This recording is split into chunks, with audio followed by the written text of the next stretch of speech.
¿Cómo están? Bienvenidos a nuestro espacio de entrevistas en CNN Chile. Hoy para hablar del conflicto mapuche, que evidentemente tiene los ojos puestos no solamente de las autoridades y la ciudadanía, sino que los historiadores y entendidos en esta materia. En los últimos meses, en los últimos días, en las últimas jornadas, incluso con medidas especiales por los hechos de violencia que ocurren principalmente en la región de la Araucanía. Para hablar de esto estamos con Claudio Alvarado del INCOPI. Él es investigador del Centro de Estudios Interculturales e Indígenas. ¿Qué tal, Claudio? Bienvenido. Hola, Fresia. Muchas gracias por la invitación. Bien, lo decíamos, habíamos hablado hace algún tiempo también con una preocupación que se hace evidente en estos días, particularmente por los hechos de violencia. A ratos comienza a preocupar más porque hay enviados especiales de la autoridad central, hay delegados a la zona. ¿Basta con eso, a tu parecer, Claudio, cuando los hechos se intensifican, los hechos de violencia en la región de la Araucanía principalmente? No, por supuesto que no. Hay una historia ya reciente de múltiples visitas, ¿no es cierto? No únicamente en este gobierno, sino en los gobiernos también anteriores, que si bien es cierto tienen un momento de mucha patagola, ¿no es cierto?, vinculada con publicidad, ¿no es cierto?, con propaganda, con mucha prensa, pero finalmente no avanza absolutamente en nada las soluciones políticas, ¿no es cierto?, de este problema, porque yo creo que en este punto todos y todas ya reconocemos que lo que está ocurriendo en la Araucanía, en Gualmapu, no es únicamente un problema policial, ¿no es cierto? Yo creo que ese sentir ya es común, mucho más posteriormente a la revuelta del 18 de octubre, en donde mucho se pudo analizar en torno a la violencia como un fenómeno de carácter político, ¿no? Por lo tanto, estas visitas nos aportan mucho a la solución política del problema, y esto lo venimos insistiendo siempre, ¿no? O sea, cada vez que conversamos es factible evidenciar, ¿no es cierto?, este hecho. Claudio, así que de mi punto de vista, sí. ¿Hay alguna inflexión en el último tiempo, un cambio de lo que se ha visto en la zona? Lo pregunta no solamente, claro, por ese hecho policial o delictual a lo que a ratos se apunta, ¿no?, sino que un cambio de política. Estamos en un proceso constituyente que seguramente va a ser vital o de gran relevancia para el conflicto.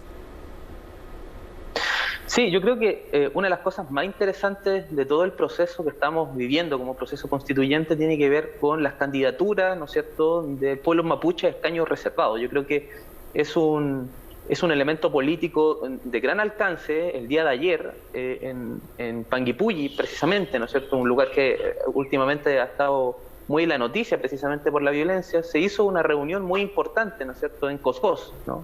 Es un lugar muy histórico para la gestación política mapuche. Hay un parlamento de Coscós en 1907 que permitió la rearticulación del movimiento mapuche posterior a la invasión del Estado chileno, ¿no? Y el día de ayer, una decena de candidatos constituyentes indígenas se reunieron, ¿no es cierto?, en este mismo lugar en Coscós para intentar definir elementos comunes. Yo creo que eso es prueba de un movimiento, ¿no es cierto?, de un pueblo que está caminando hacia definiciones políticas en torno a este contexto, y eso me parece de una envergadura mayúscula.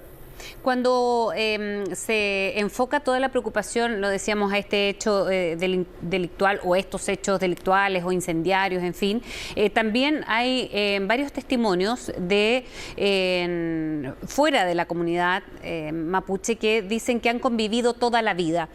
Como historiador, Claudio, ¿qué tan viable es este convivir en la zona con intereses que seguramente son distintos, históricamente distintos, pero que sí se han o han podido sobrevivir hasta ahora con mayor o menor diferencia? Claro, yo creo que eso es uno de los grandes desafíos históricos que tiene la región, ¿no? La convivencia plurinacional, la convivencia intercultural. Yo creo que es uno de los grandes desafíos. Es algo que realmente en la historia durante el siglo XX no ha dado unos buenos frutos, ¿no?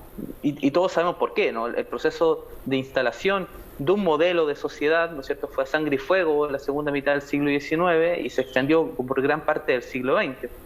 Y hasta el día de hoy esos problemas son muy evidentes. Mira, lo que ocurrió hace unos días en Panguipulli, ¿no es cierto?, a propósito de la muerte, ¿no es cierto?, de una mujer trans, ¿no es cierto?, Emilia, que participaba también en comunidades mapuche, tiene que ver con un nuevo momento, ¿no es cierto?, de estas conflictividades, particularmente con el negocio urbano, ¿no es cierto?, particularmente en los condominios, vinculados también con la turistificación, ¿no es cierto?, de ciertos sectores en Gualmapu que generan efectivamente conflictividades.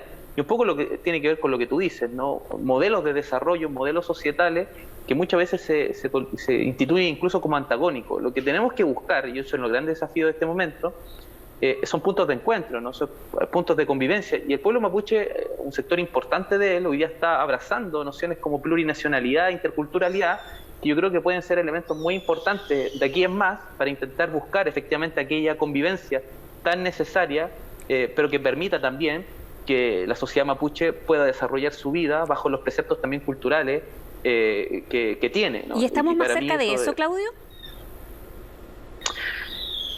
Yo creo que internacionalmente sí, ¿no es cierto? Hay experiencias internacionales en donde esto es evidente y en donde se ha avanzado muchísimo para que las sociedades indígenas puedan primero tener territorio y también tener derechos colectivos vinculados con autodeterminación, con autonomía, con convivencias plurinacionales, en fin. Expresiones de eso internacionales son muchísimas y no únicamente en el continente, por cierto, en el continente latinoamericano hay muy importantes, pero también en el mundo, ¿no es cierto? En España tienen los famosos estatutos regionales de autonomía, ¿no es cierto? En Nueva Zelanda también es un país que muestra muchísimas posibilidades para pensar eso. De mi punto de vista, si bien es cierto, en el actual gobierno difícilmente podríamos decir que estamos avanzando hacia allá, sí en la sociedad chilena, ¿no es cierto?, más allá del gobierno, ¿no? Sí en la sociedad chilena sí hay acercamientos, ¿no? Y sí hay pruebas de que la sociedad chilena en su conjunto sí quiere buscar soluciones políticas profundas a esta cuestión, y prueba de ello quizás lo más evidente fue el izamiento de la bandera mapuche en las movilizaciones del año 2019. Desde mi punto de vista, ahí hay una profundidad que hay que recuperar, ¿no? Y hay unas ganas de convivencia. Yo creo que en gran parte de la sociedad chilena, desafortunadamente, claro, hay sectores que tienen intereses puestos particularmente sobre la tierra, ¿no?, que es lo que está en disputa, que va a ser difícilmente solucionable, pero claro, aquí todos tenemos que abrirnos también para buscar esas soluciones, si no vamos a vivir otro ciclo más de mucha violencia. Sí, y a propósito de eso, de ocupaciones de tierra o de este nuevo ciclo, ¿cómo lo ves como investigador, Claudio, respecto a qué etapa se vive ahora? Porque hemos hablado de al menos, o se habla de 3 ocupaciones en siglo tras siglo, pero ahora con un proceso constituyente que podría quizás garantizar lo que tú mencionabas, se une con el estallido social. ¿Qué ciclo del conflicto mapuche es el que se vive ahora? Mira, los procesos de recuperaciones territoriales al interior del mundo mapuche son de larga duración durante el siglo XX, ¿no? O sea, están muy presentes en los años 30, 40, posteriormente con mucha más fuerza durante los años 60, durante la Unidad Popular y hasta el golpe de Estado de 1973, y comienzan nuevamente los años 90, es decir, hay diferentes siglos en donde el movimiento mapuche ha buscado recuperar territorio que fue despojado no hace 500 años, sino hace 100, 120 años, ¿no? Y actualmente, ¿no es cierto?, hay muchos territorios también que están en recuperación. Y sobre la base de eso, ¿no es cierto?, sobre la base de la recuperación, lo que se deben establecer son diálogos políticos, ¿no es cierto? Desafortunadamente, lo que viene del gobierno, ¿no es cierto?, particularmente durante estos días, hemos sabido de nuevos proyectos de ley que buscan incluso criminalizar aún más, incluso ellos definen como la usurpación de la tierra. Pero realmente aquí hay un debate mucho más profundo que tiene que ver con la forma de posesión de tierra, ¿no es cierto?, en la Araucanía, que está profundamente cruzada por una historia de despojos. Y eso es muy complicado, es muy difícil de decir, bueno, el despojo pasó y, bueno, borrón y cuenta nueva. Difícilmente eso pueda acontecer. Lo que hay que buscar acá efectivamente es soluciones políticas, y una posibilidad de aquello es efectivamente el proceso constitucional.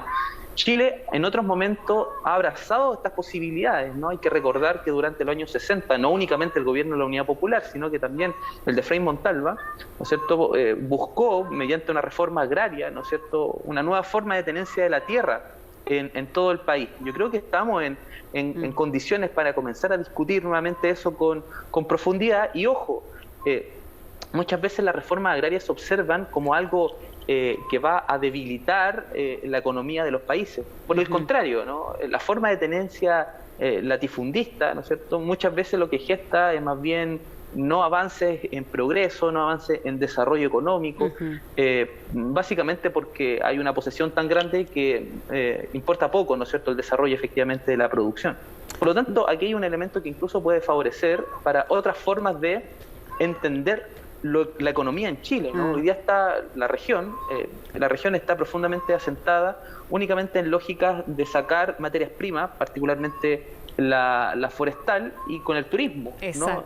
Y por lo tanto aquí hay que pensar otras formas también de cómo se piensa la economía y eso va a tener que estar el pueblo mapuche ahí también, ¿no? Desafortunadamente no hay voluntades políticas para eso hoy día. A marcar más aún las diferencias por ahí por los años 90. Muchísimas gracias, Claudio, por haber conversado con nosotros. Muchas gracias a ti, gracias por la invitación. Hasta pronto.